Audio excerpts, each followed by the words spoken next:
Le SOPK ne vient forcément pas des ovaires. Il existe ce type d'SOPK appelé le SOPK surinalien pur. Il est très peu connu, mais plutôt bien présent. Il ne vient pas des ovaires, ne se voit pas à l'échographie, ne dérègle forcément pas les règles, ne forme forcément pas de kystes, mais il dérègle tout l'équilibre hormonal. Ce type d'SOPK survient ici de tes glandes surrénales, elles qui sont responsables de ton cortisol, entre parenthèses, le stress, ta DHEA et une grande partie de tes androgènes féminins. Il faudrait savoir que lorsqu'une personne vit une période de stress ou un trauma,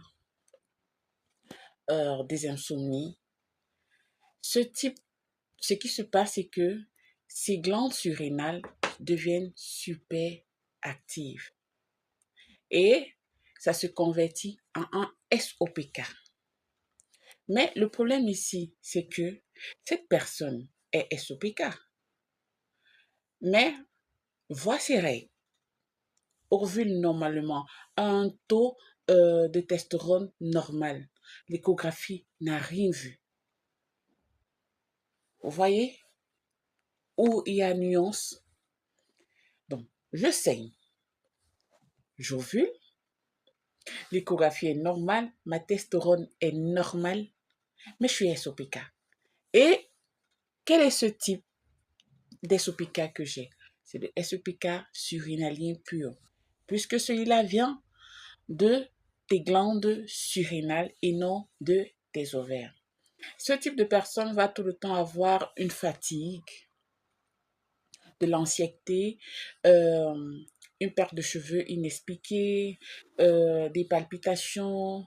C'est une personne qui est tout le temps irritable, toujours envie de manger des sucreries. La personne a des difficultés à dormir. Ça, c'est un peu des signes qui peuvent t'alerter que tu es une personne SOPK. Rappelez-vous, j'ai eu à faire des vidéos où je disais qu'on peut être SOPK, mais sans forcément le connaître, parce que de nombreuses femmes, du jour au lendemain, peuvent être diagnostiquées SOPK. Parce que quoi? Quand elles vont se faire consulter, les examens sont normaux. L'écho, la testostérone, tout est normal. Mais qu'est-ce qu'il y a lieu de faire? Pourtant, elle est SOPK. Comment connaître qu'elle est